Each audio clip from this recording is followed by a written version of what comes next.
Kali ini kita lanjut dengan Manga Forward. Tentu saja lanjutan kali ini menghadapi Juventus Youth. Karena sebelumnya tiba-tiba Buki memberikan anak-anak Tokyo dari gabungan tim Shiseido, Washinodai, dan Takamiya Gaoka. Nah, permasalahannya kini semua orang dari luar tim Takamiya mempertanyakan kenapa pelatih yang dipilih itu dari tim Takamiya Gaoka. Semuanya ada di sebuah ruangan di hotel yang dimana mereka sedang rapat. Tentu saja Pak Omo memberitahu, aku tidak tahu kenapa aku yang dipilih. Meski merasa belum layak ditunjuk pelatih tim gabungan dari 3 sekolah ini, mohon kerjasamanya. Yang jelas aku akan berusaha sebaik mungkin. Dan ketika Pak Omo pengen bahas soal para anggota, tiba-tiba si Mega bangun dan bertanya, soal penunjuk pelatih, apakah ini hasil keputusan yang sudah dibicarakan oleh ketiga pihak, karena dia nggak terima pelatih mereka nggak dipilih. Meski itu saran dari Buki, aku rasa tidak ada alasan khusus harus mengikutinya. Lalu Pak Omo menjawab, karena itulah aku meminta agar berdiskusi, dan hasilnya kedua pihak tidak memiliki keberatan, dan ternyata pelatih dari Shiseido dan Washinodai mempercayakan kepada Pak Omo Tegawa. Setelah itu Mega minta maaf dan bakal nurut, dan karena masalah selesai, sekarang Pak Omo mengumumkan para pemain.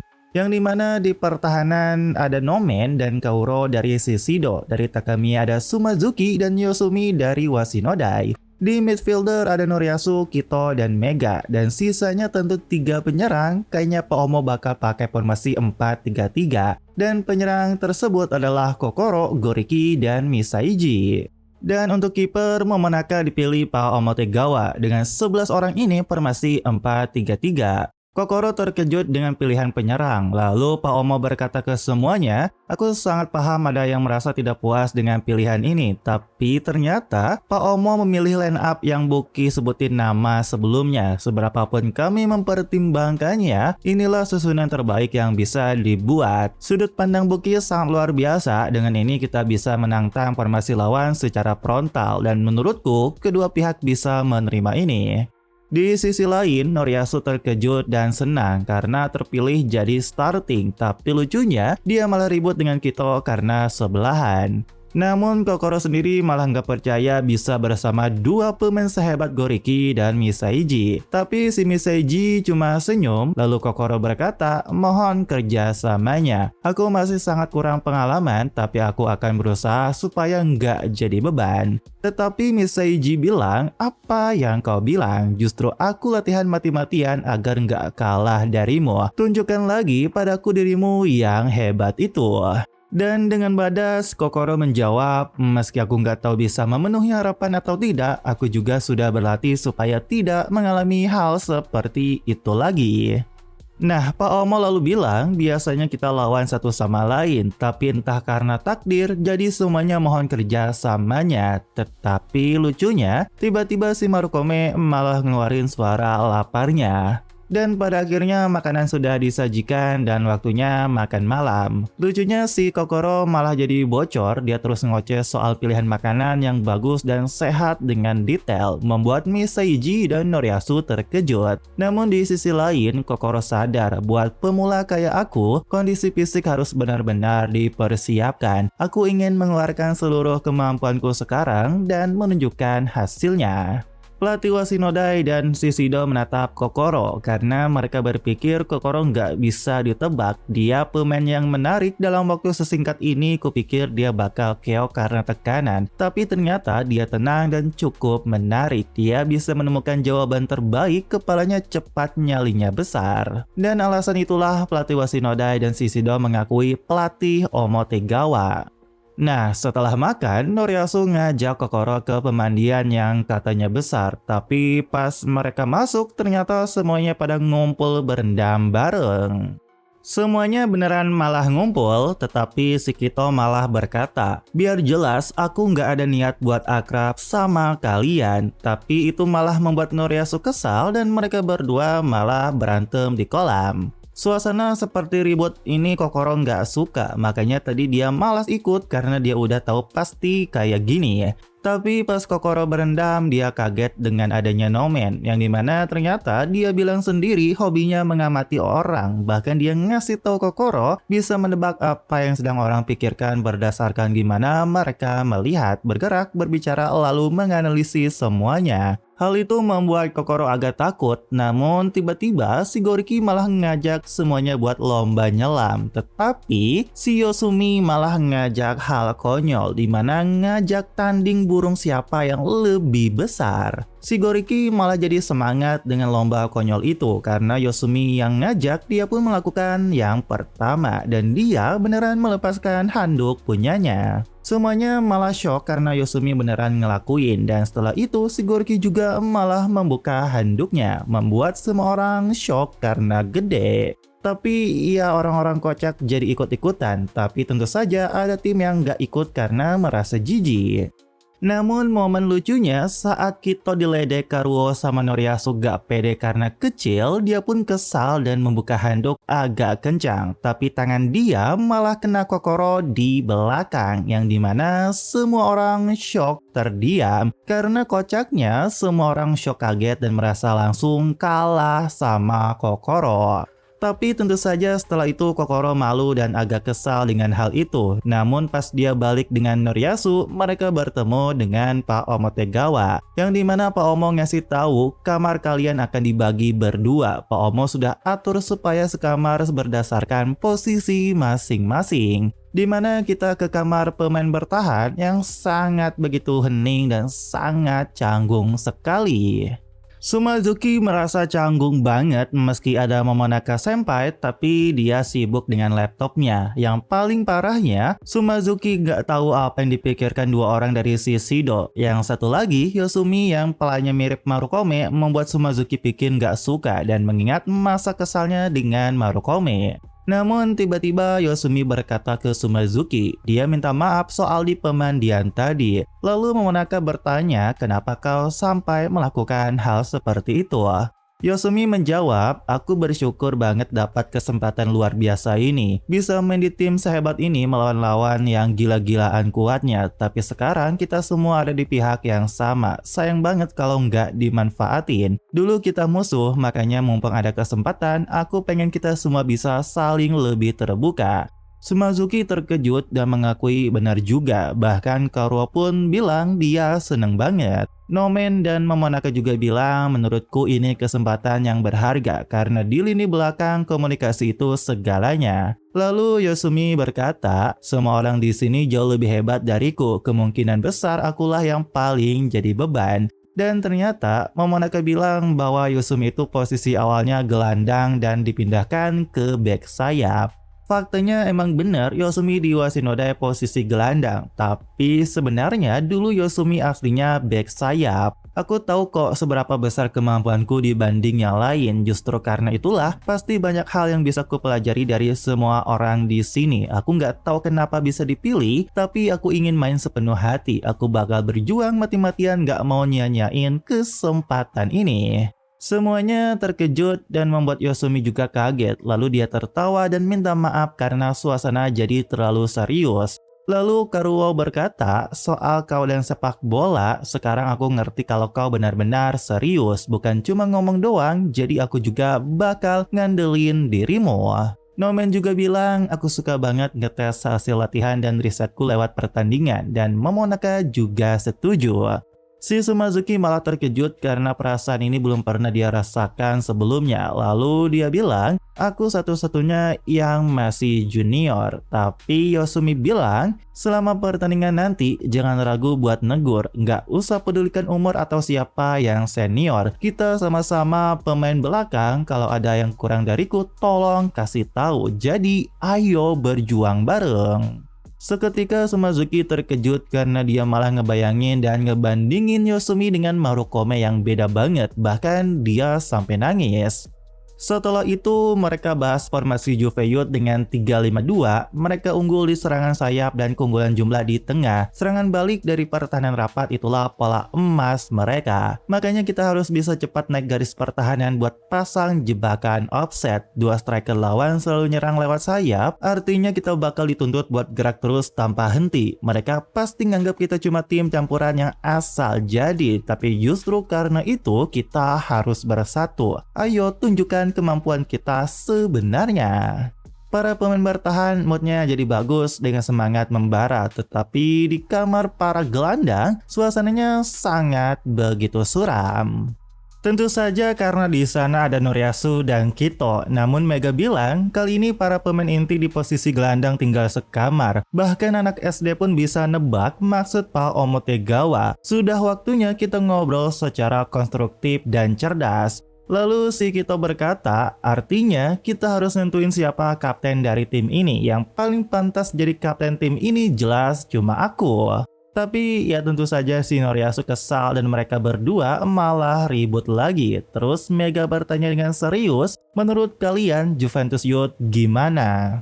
Noriyasu menjawab, jujur aku bahkan gak kebayang bisa ngalahin mereka. Dan Kito bilang, mereka langganan lolos sampai babak akhir Liga Junior Eropa, baik fisik, teknik maupun kecerdasan main mereka semua kelas 1. Secara jelas level kita jauh di bawah mereka. Jelaslah takut, justru aneh kalau nggak takut. Namun Mega bilang, tapi yang penting kita harus takut dengan cara yang benar. Kalau kita terlalu menghormati lawan, kita malah kehilangan ketenangan dan gak bisa lihat situasi dengan jernih. Nah, Kito ngasih tahu Juve pakai formasi 3-5-2 dengan penguasaan bola dan serangan yang luar biasa kuat. Tapi sistem 4-3-3 kita sebenarnya punya kecocokan buat ngelawan gaya main mereka. Formasi 4-3-3 punya keseimbangan bagus dan bisa tetap kompak secara keseluruhan. Kalau kehilangan bola pun gampang buat saling cover. Lalu si Kito bertanya ke Noriyasu, apa kau bisa ngikutin ritmenya? Noriyasu kesal dan bilang, aku juga punya pengalaman di tim youth. Tapi di sisi lain juga Noriyasu sadar dirinya yang paling gak stabil dari mereka. Namun ini kesempatanku buat nunjukin diri ke dunia. Lalu dia berkata, artinya kerjasama kita bertiga bakal jadi kunci banget kan? Tapi lucunya Mega dan Kito malah diem dan malingin wajah. Lalu Kito bilang formasi 3-5-2 kuat di tengah, tapi itu bikin sayap mereka harus kerja ekstra keras. Artinya mereka bisa kalah jumlah di sisi lapangan. Kita punya 3 penyerang dengan kemampuan menembus pertahanan dan lini belakang lawan juga pakai 3 back.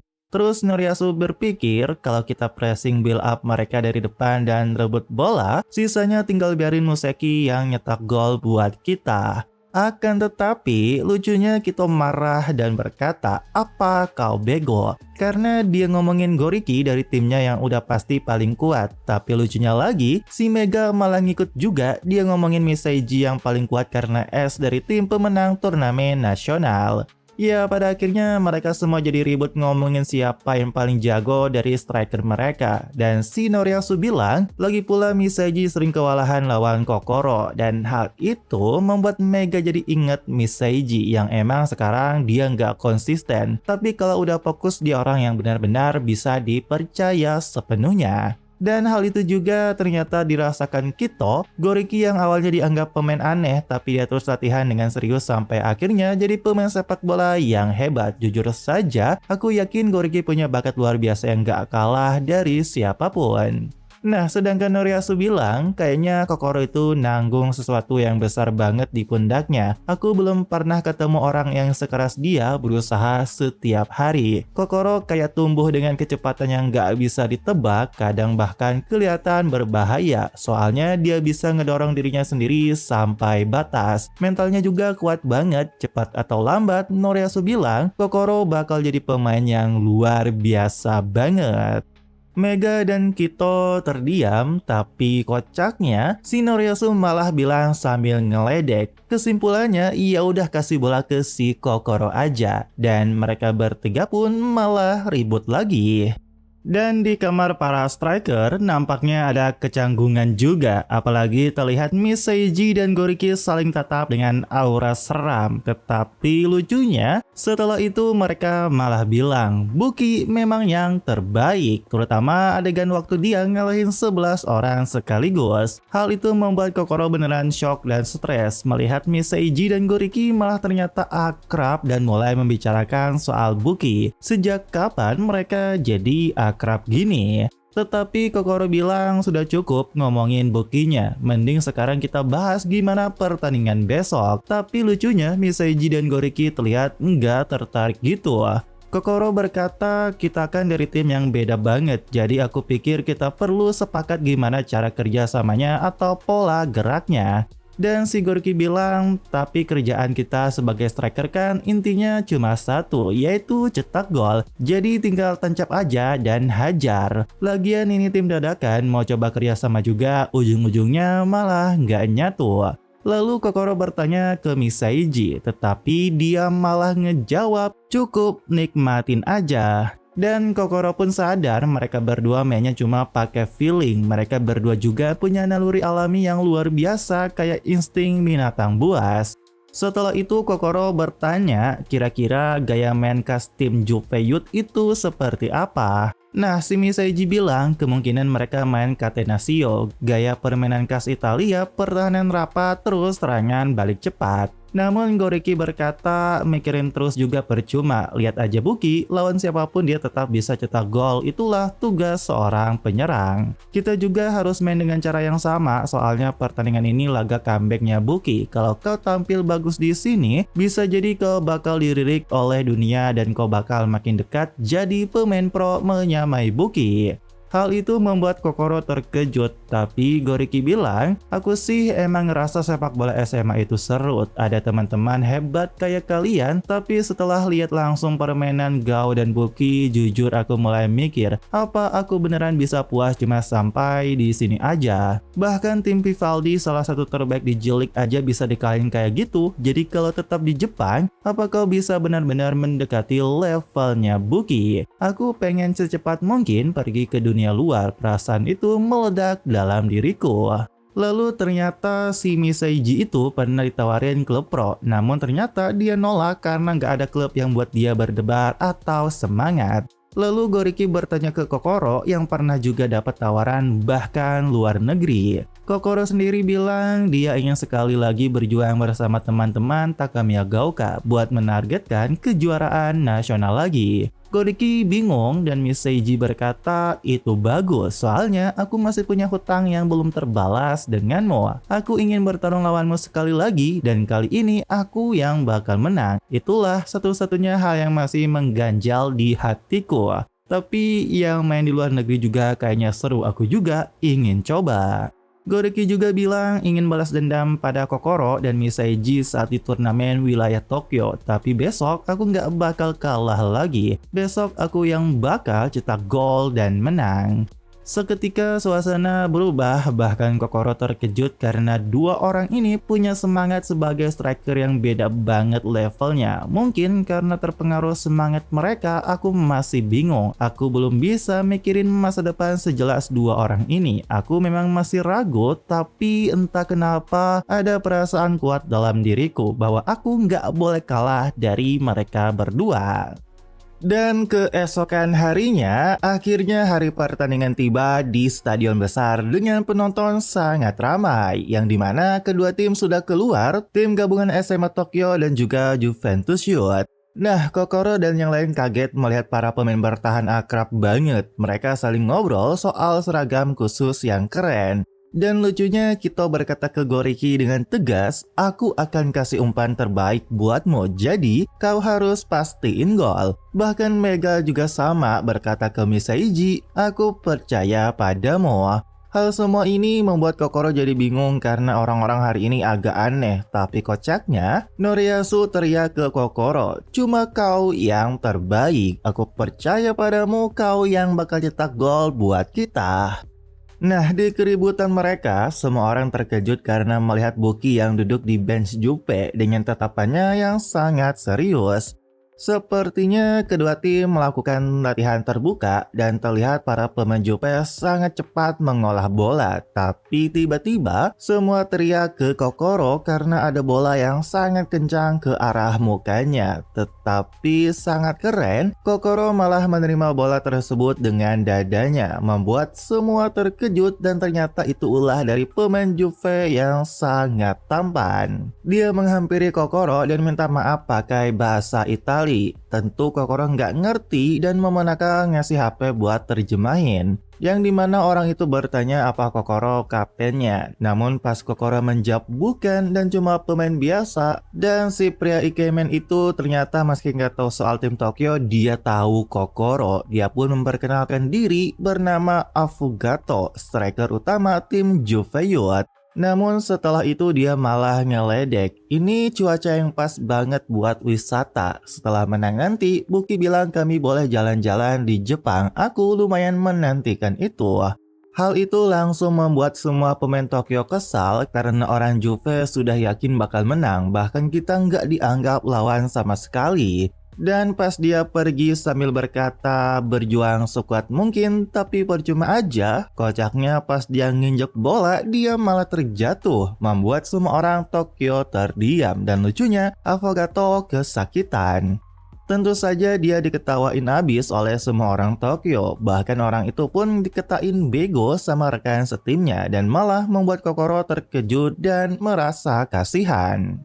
Kejadian itu membuat Goriki bertanya apa Juventus Youth nggak sehebat yang dibicarakan. Namun Momonaga bilang tidak, orang itu namanya Milo Affogato. Di tim Youth dia udah terkenal sebagai Buki generasi kedua. Goriki dan Kokoro terkejut karena Momonaga bilang juga Affogato striker paling berbahaya di tim mereka.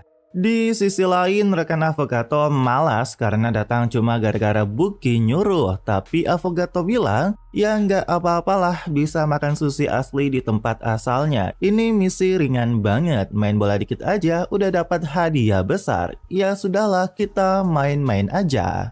Tokyo beneran diremehin banget, bahkan setelah itu mereka memperlihatkan skill umpan dan skill salto di depan semua orang dengan sangat keren. Seisi stadion heboh, bahkan pertandingan aja belum dimulai. Hal itu juga membuat Kokoro sadar gak cuma operan dasar mereka yang rapi, tapi juga permainan selevel itu hasil dari Buki juga. Namun tiba-tiba si Misaiji berkata, kita juga lakuin aja kayak barusan. Bahkan kita pun sama, kita tunjukin ke mereka dan kita tiru aja sekalian.